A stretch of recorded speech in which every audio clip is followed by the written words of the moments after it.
Unë jam me një prej themeluesve të Partisë Demokratike, me zotin Tritan Shehu, është deputet i Partisë Demokratike në Kuvendin e Shqipërisë, njërë është edhe antar i Këshillit Kombëtar të Partisë Demokratike. Do të realizojmë një intervistë me shumë gjyra për gjatë ditës sotme, duke nisur që nga kohët e larta ku Partia Demokratike bëri dhe ndryshimin rrënjësor për Shqipërinë. Mirë se erdhët në studio, zoti Shehu. Kënaqësi, faleminderit juve. Kënaqësia imja. Që prej ditës 1 në Partinë Demokratike, deputet i Kuvendit Shqipërisë që prej vitit 1991, aso kohë në zonën e Tiranës, në zonën e Alidemit. Në atë periudhë. Apo jo, 22 marsi, vit pas vitje, sidomos në një ditë si e sotmja, çfarë ju kujton, si ju bën të ndiheni? S'pare padyshim 22 marsi është një nga ngjarjet më madhore në historinë e kombit shqiptar. Nuk do thoya vetëm të Shqipërisë, po dhe të kombit shqiptar. Sepse Shqipëria për herë të parë në histori hyri në rrugën e demokracisë së vërtet, pluralizmit politik, aspiratës së madhe për të bërë pjesë e Europës perëndimit, aty ku kemi familjen tonë, ku ne i përkasim. Edhe pas një historie tragjike realisht, Shqipëria ka hyrë në demokraci. Hyri mbas një okupacionit e egër otoman rreth 500 vjeçar. Hyri pasaj ngjarjeve të turbulencave, luftat, mbretëri. Ra pasaj fatkeqësisht në kthetrat e një nga regjime më gjakatare, më të egra, më kriminale, komunizmit shqiptar, i cili ishte një komunizëm sui generis, shumë larg dhe komunizmit të vendet të tjera lindore, ishte një tip stalinizmi i Bashkimit Sovjetik. Dhe në këtë mënyrë Shqipëria u ndodh përballë ndryshime të mëdha të Europës. Në Shqipëri njerëzit kishin filluar të aspironin lëvizje antikomuniste ka pas, po u shkelën, u shtypën, u masakruan, që me njëherë mbas luftës, ata të cilët të kishin aspiratat për të qenë një Shqipëri europiane, një Shqipëri e lirë. Dhe kështu arriti deri në fund të viteve 80, kur ishte në një përshkondër të një kolapsi të plot ekonomik, një vend e burgje me kampe, me pushkatime, deri në vitin 88 varën poetin për një poezi, pra një vend ultra diktatorial. Megjithatë, në Shqipëri po piqej një mendim, një lëvizje. Apo ndihej ajo atmosfera, apo ndihej se diçka do të ndodhte? Unë them që po ndihej, dhe po ndihej, dhe padyshim këto element morën vrull mbas dy ngjarjeve të rëndësishme jashtë kufive tona, por që dhanë influencë të madhe në Shqipëri. Ishte rrëzimi i murit të Berlinit, i cili shënoi në të vërtetë fundin e kampit socialist dhe hapjen e vendeve socialiste drejt demokracisë, e cila i dha zemër njerëzve, i dhanë të besojnë dhe të kuptojnë që komunizmi nuk që nga i pavdekshëm. Dhe e dyta, do thoja, një ngjarje tjetër shumë e rëndësishme që paktën ne kemi përjetuar, ishte ekzekutimi i Ceaușescut me të shoqen, me ato plumba, të cilët jo vetëm se ngjallën më shumë dëshirën për liritë e njerëzit, por në të vërtetë më shumë ishte që paralizuan regjimin. Paralizuan regjimin asaj kohe. I treguan regjimit që nëse do të guxojnë të bëjnë gjakderdhje, fundi ishte ai.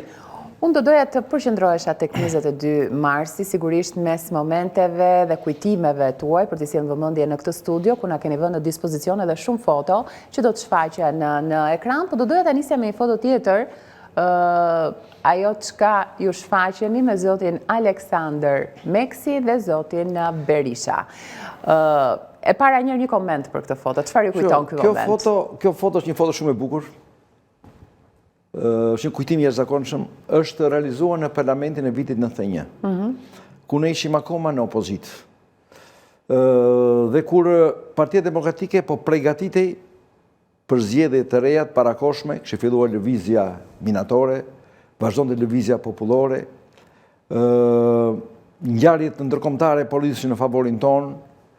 Pra ishte një periudhë që po na çonte drejt zgjedhjeve të reja. Motivimi ishte zoti Beker që erdhi në Shqipëri, që foli në sheshin Skënderbeg dhe tha erdha i ftuar nga kryetari i opozitës, profesor doktor Sali Berisha. Pra ishte një ngjarje e rregullishme. Ky ishte parlamenti i vitit 91 ku ne ishim pakic. E kujtoni këtë momentin këtu? E mbaj mend vendin ku ishim. Ne ishim pakic në atë periudhë, sepse ishim parlament i madh në atë periudhë me 250 antar, pastaj u zvogëluam me 140. Dominoi nga pjesa e majt, nga ana numerike, por ne dominuam nga pjesa politike, nga pjesa morale, nga pjesa e të ardhmes. Ne ishim më pak, ishim rreth 1/3 dhe diçka e parlamentit, po ne dominuam.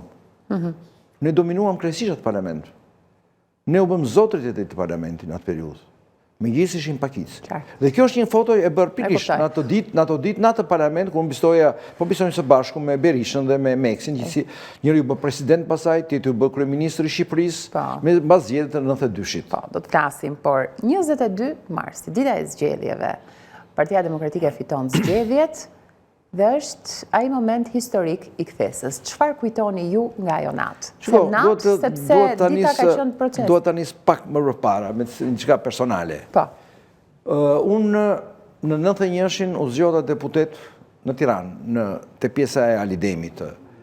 Ishte një detyrë të kandidohej për deputet në periudhë. Ishte momenti që t'ipe një lëvizje. Unë vija nga universiteti, nga spitali, kisha titull temi shkencor, drejtoja shërbimin kombëtar të nezir animacionit, isha në kardiokirurgji, isha pedagog, përveç mjekut.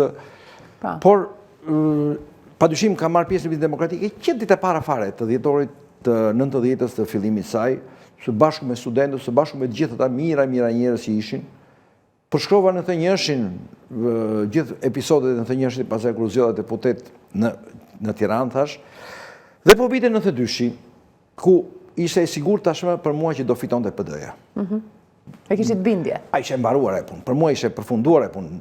Nëse në 91-shi ishe një risk i madh, duhesh vepruar, duhesh sulmuar, duhesh goditur. Në 92-shi gjërat ishin shkuar në atë rrugë që të gjitha sinjalet ishe që ne do fitonim me Partia Demokratike do fitonte. Dhe them të drejtën, kur hyra në lëvizjen politike, unë asnjëherë nuk kam menduar dhe nuk mendova që do isha pjesëtar i saj gjithmonë. Them drejtën. Pse? Mendova të gjë, kisha një aspirat për demokracinë shumë të fortë, timen, dhe si rezultoi, se sot e kësaj dite jeni ndonjëherë të familjes time, të Aidës, gruas time, ishin demokrate e vërtet, ka qenë, dhe që ishte një detyrë që ta bëje detyrimisht, ai regjim do e shëmbur. Dhe hyra të gjithë me gjithë fuqinë, po gjithmonë me mendimin që do mbaroj kjo punë, do shëmbet regjimin, do të kthehem përsëri në spital, tek profesioni juaj. Në universitet, të smurët, të reanimacionit, të kardiokirurgjia. Kjo isha ëndra ime dhe isha i bindur për të gjë.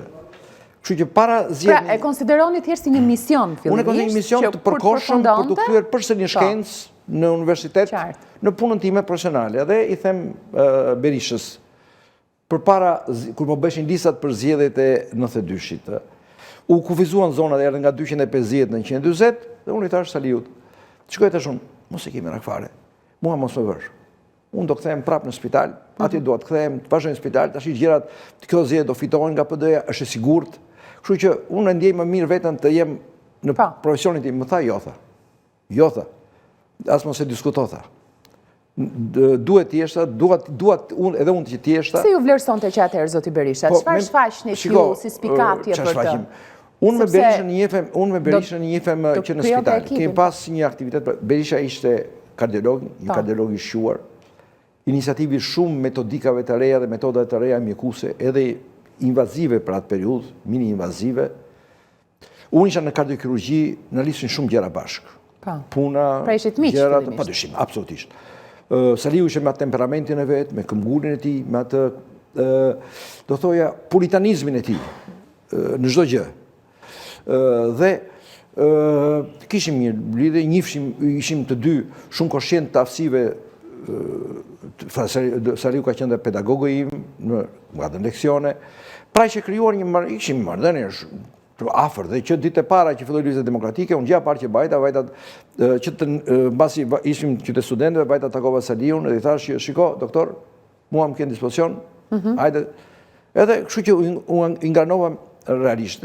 Por përpara zgjedhjeve të 92-shit mendova, thash, tash erdhi momenti të kthehem në spital se këto zgjedhje do fitohen. Unë kisha akoma ëndrrën e madhe të dhe pasi refuzojmë kërkesën tuaj, që nuk jam shkëputur akoma, vazhdoj në gjitha format të punën universitare, punën shkencore, me kolegët e mirë, animatorë. Pra, e ushtrojnë dhe profesionin e mjekut? Se shumë kush mund të mendojë drejtësisht politikane? Deri diku po, deri diku, do të jem shumë i sinqert.